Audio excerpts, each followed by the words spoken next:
మీకు ఎలాంటి నాయకుడు కావాలి అని అడుగుతా ఉన్నాను. మీకు ఎలాంటి నాయకుడు కావాలి అని అడుగుతా ఉన్నాను. బాబు లాంటి మోసగాడు కావాలా? జగన్ లాంటి నిజాయితీ పరుడు కావాలా? నిజాయితీతనం గురించి నువ్వే మాట్లాడాలి. నాకు కొంచెం అన్నా కూడా సిగ్గు అనిపించట్లేదన్నా, జనం నవ్వుకుంటారని చెప్పేసి అని. చంద్రబాబు నాయుడు గారు మోసగాడంట, సీఎం జగన్ నిజాయితీ పరుడు అంట. అంటే జగన్ లాంటి నిజాయితీ పరుడు కావాలా? చూసే జనం కూడా నవ్వుకుంటున్నారు. జగన్మోహన్ రెడ్డి నిజంగానే బుర్రపోయింది రాయితగిలి కానించి. ఏం మాట్లాడుతున్నాడో కూడా అర్థం కాకుండా మాట్లాడుతున్నాడు ఆయన. ప్రపంచంలో నిన్ను మించిన అవినీతిపరుడు ఎవడైనా ఉన్నాడా? నిన్ను మించిన మోసగాడు ఎవడైనా ఉన్నాడా? మాట్లాడితే నేను మాట తప్పను, మడమ తిప్పను. ఏ రోజు మనం ఇచ్చిన వాగ్దానం ఏ రోజు పూర్తి చేసామన్నా? 2019 ఎన్నికల ముందు మేము చూసాం కదా. మళ్ళీ ఒక సభ పెట్టేసుకొని నేను శుద్ధపోసనే, నాకు అసలు అవినీతి అంటే ఏంటో తెలియదు, నేను చాలా అమాయకుణ్ణి, నేను చిన్నపిల్లోని, తండ్రి లేని బిడ్డని,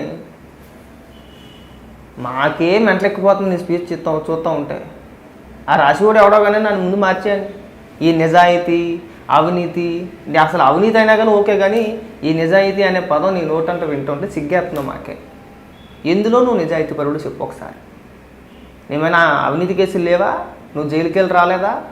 43,000 కోట్ల రూపాయలు తినేసావు కదా, ప్రజల సొమ్మే కదా, తండ్రి అధికారాన్ని అడ్డం పెట్టుకుని ప్రజల సొమ్ము తినేసావు కదా. మరి ఎందులో నువ్వు నిజాయితీ పరుడివి? ఎందులోనయ్యా? చంద్రబాబు నాయుడు గారు ఎందులో అవినీతి పరుడు? ఏమి నిరూపించావు నువ్వు అసలు?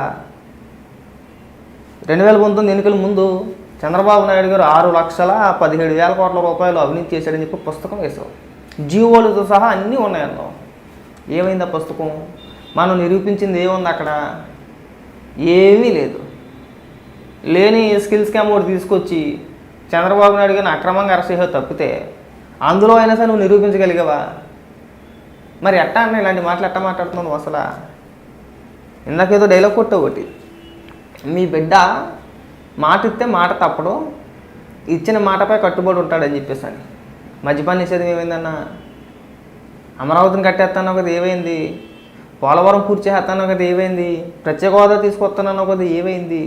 పోనా ఎన్ని వదిలే 3 రాజధానులు కట్టేస్తానన్నావు కదా ఏమైంది? నువ్వు వాళ్ళు అసలు ఏం సాధించావు అసలు రాష్ట్రానికి?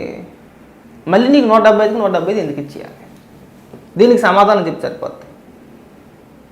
చేసింది ఏమీ లేదు. పప్పు బెల్లాలాగా పంచడం, సామాన్యుని బాధేయడం అన్న. కరెంటు బిల్లుల రూపంలోనో, ఇంటి పన్నుల రూపంలోనో, చెత్త పన్నుల రూపంలోనో జనాన్ని బాధేయడం తప్పితే మనం చేసింది ఏమీ లేదు. ఇలాంటి మాటలు, పనికి మాల మాటలు వద్దు మాని.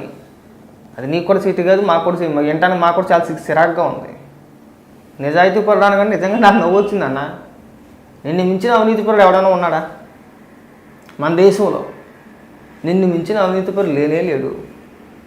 ఇంకా ప్రజలు కూడా గొర్రెలు ఏం తెలియదులే వాళ్ళకి, మనం ఏం చెప్పినా కానీ నమ్మేస్తారు. మా అమాయకు ప్రజలు అనుకుంటున్నామేమో. ప్రజలకు అన్నీ తెలుసన్నా, టైం వచ్చినప్పుడు ఖచ్చితంగా చూపిస్తారు. ఖచ్చితంగా నువ్వు అయితే రావన్నా, నువ్వు దుకాణం సర్దుకోవాల్సిందే. 2024 ఈ ఎన్నికల్లో ఖచ్చితంగా కూటమి గెలుస్తుంది.